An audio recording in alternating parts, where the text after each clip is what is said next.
لو جی، اس وقت جو ہے وہ تقریباً 1 بجے سے اوپر کا ٹائم ہو گیا ہے، ہم آپ کے لیے جاگ رہے ہیں۔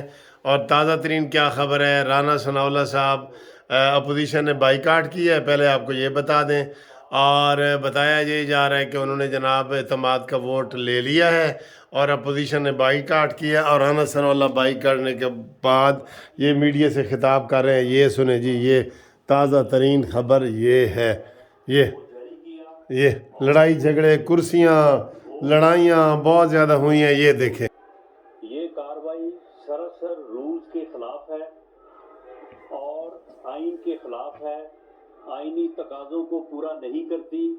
اور جب معاملہ سب جوڈس ہے اور وہاں پہ آج ان کے وکلاء کا یہ موقف تھا کہ گورنر کا آرڈر جو ہے وہ غیر آئینی ہے، ہم اسے تسلیم نہیں کرتے، تو پھر اب انہوں نے انڈر آرٹیکل 130 سب آرٹیکل 7 کے تحت یہ کس طرح سے جو ہے یہ تمام رولز ریلیکس کر کے جو ہے وہ ووٹ آف کانفیڈنس کی جو ہے وہ کارروائی کی ہے۔ وہاں عدالت میں موقف اور ہے، اور یہاں پہ آ کے انہوں نے دھوکے سے اور ہیرا پھیری کرتے ہوئے یہ کارروائی انجام دینے کی کوشش کی ہے، جو کہ سراسر غیر آئینی ہے، غیر قانونی ہے، اور ہم اسے تسلیم نہیں کرتے۔ اور یہ گورنر کے اس آرڈر کے ان تقاضوں کو پورا نہیں کرتی جس کے تحت ان کو ووٹ آف کانفیڈنس جو ہے وہ لینا پڑے گا یا لینا چاہیے تھا۔ اور جب ایک معاملہ جو ہے وہ سب جوڈس ہے، گورنر کا جو آرڈر ہے وہ سسپینڈ ہے، تو پھر ایسی صورت میں جب کہ گورنر کا آرڈر سسپینڈ ہے تو پھر کس طرح جو آرڈر ہے وہ سسپینڈ ہے، تو پھر ایسی صورت میں جب کہ گورنر کا آرڈر سسپینڈ ہے تو پھر کس طرح سے یہ ایک دھوکے سے کارروائی جو ہے وہ رات کے 12 بجے کے بعد جو ہے یہ کر سکتے تھے۔ اور میں یہ بات بھی آن ریکارڈ رکھتا چلوں کہ آج اس وقت بھی تمام تر پورے پچھلے 10-12 گھنٹوں کی کوشش سے ان کے پاس نمبر پورا نہیں تھا۔ یہی وجہ ہے کہ انہوں نے اس الیکشن کے جو تقاضے ہیں وہ بھی پورے نہیں کیے۔ ان کا تقاضا یہ تھا کہ اس لابی میں پہلی بات تو یہ ہے کہ ملک محمد احمد خان جب پوائنٹ آف آرڈر پہ بات کرنی چاہتے تھے، جو کہ اس پروسیجر کے اوپر اعتراض تھا، ان کو اس پوائنٹ آف آرڈر کو لینا چاہیے تھا، وہ پوائنٹ آف آرڈر نہیں لیا۔ تو اس کے بعد جب انہوں نے اس جعلی گنتی کا پروسیس شروع کیا تو یہ لازم تھا کہ وہاں پہ جو ہے وہ اپوزیشن کی طرف سے وہاں پہ جو ہے وہ لوگوں کو ایک پولنگ ایجنٹ کے طور پہ 2 معزز ممبران کو جو ہے وہ وہاں پہ موقع دیا جاتا، تاکہ وہ وہاں پہ جا کے جو ہے اس عمل کو دیکھ سکتے کہ وہ کم نمبر کو، جبکہ ان کے پاس نمبر نہیں ہے، اس کو پورا کرنے کے لیے کوئی ہیرا پھیری نہ کریں۔ لیکن انہوں نے اس کی بھی اجازت نہیں دی اور وہاں پہ ممبرز کو کھڑا نہیں ہونے دیا۔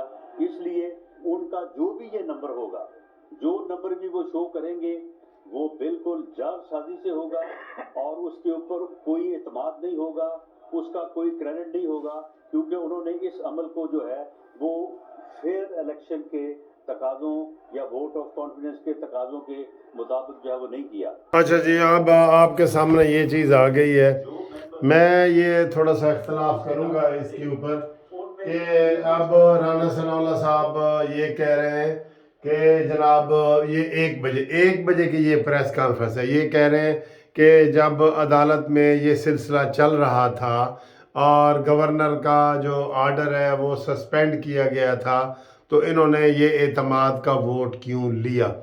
پہلی بات تو یہ ہے کہ یہ بات غلط ہے، کیونکہ حکومتی ارکان کے ساتھ ساتھ اپوزیشن والے بھی 1 بجے تک بیٹھے ہیں نا۔ مین مسئلہ شروع ہوا ہے کہ اپوزیشن نے کہا ہے کہ ہمارے سامنے گنتی کرو، ٹھیک ہے، اور وہ انہوں نے بات نہیں مانی اور وہ چلے گئے لابی میں انہوں نے اپوزیشن کو اجازت ہی نہیں دی گنتی کی، اور وہاں اپنی گنتی انہوں نے خود ہی بنا لی۔ اب یہ انڈیپینڈنٹ ذرائع یہ کہہ رہے ہیں کہ ان کے پاس 83 لوگ تھے، 183، جبکہ ان کو 187 چاہیے تھے، ٹھیک ہے۔ تو یہ انہوں نے حکومت نے دھاندلی کی ہے، اور اپوزیشن کی بدقسمتی یا اس کی شکست یہ ہے کہ اب وہ اس وقت جب ووٹنگ ہو چکی ہے یا سارا پروسیس ہو چکا ہے تو اب یہ کہہ رہے ہیں کہ جی عدالت میں کیس پڑا ہے. یہ صبح سے کہتے ہیں نا, صبح سے یہ جو ہے نا وہ اس کو اجلاس کو ملتوی کروا دیتے. 1 بجے تک تو یہ انتظار کرتے رہے جب ان کے بندے ابھی پورے نہیں ہو رہے تھے. اور یہ جھگڑا شروع ہوا ہے کہ وہ جی لابی میں نہ جائیں, کمروں میں نہ جائیں, کمروں میں گنتی نہ ہو, سامنے ایوان کے اندر ہی ہو. اس کے اوپر جھگڑا ہوا ہے. لیکن رانا ثناء اللہ ساری پریس کانفرنس یہ کر رہے ہیں کہ عدالت میں کیس پینڈنگ پڑا تھا تو انہوں نے کیوں کیا تو کیوں نہیں کیا تو یہ وہ. چلے میں کہتا ہوں وہ خس کم جہاں پاک یہ ہے نا, یہ ابھی اعتماد کا ووٹ انہوں نے لے لیا, جعلی لے لیے یار. پہلے بھی وہ وزیر اعلیٰ تھا. اب یہ صبح اپنی پٹیشن عدالت سے واپس لیں گے اور کل یہ اسمبلی توڑ دیں گے. اللہ خیر صلاح, کل وہ وزیر اعلیٰ نہیں رہے گا. اس کے اوپر اپوزیشن جو ہے نا وہ اتنا شور شرابہ نہ مچائے. پہلے رانا ثناء اللہ یہ کتنی دفعہ کہہ چکے ہیں کہ سر جی میں تو آپ کو صبح سے ہی کہہ رہا ہوں کہ جھگڑا پڑنا ہے اس کا, اور وہی جھگڑا پڑا ہے, کرسیاں چلی ہیں, سارا کچھ ہوا ہے. اب سارا کچھ ہونے کے بعد اب اپوزیشن کو بھی چپ کر جانا چاہیے اور یہ صبح جو ہے نا اسمبلی تحلیل کریں. اللہ کے فضل سے اسمبلی تحلیل ہو اور پنجاب میں گہما گہمی ہو, الیکشن ہو, جو بھی ہو, یہ کرنے دیں, کوئی ایسی بات نہیں. اب اس کے لیم ایکسکیوزز نہیں ہونے چاہیے. یہ ہمیں پتہ چل گیا ہے انڈیپینڈنٹ ذرائع سے کہ ان کے پاس ووٹ پورے نہیں تھے. ڈرامہ کر کے وہ ایوان سے بھاگ کے کمروں کے اندر جا کے انہوں نے گنتی کی ہے. یہ ان کی دھاندلی ہے. ٹھیک ہے سر, تھینک یو, خدا حافظ. ہم نے آپ کو تازہ ترین خبر جاگتے ہوئے 1 بجے کی بتا دی ہے. ہن باقی گلاں اسی سویرے کریں گے. ٹھیک ہے.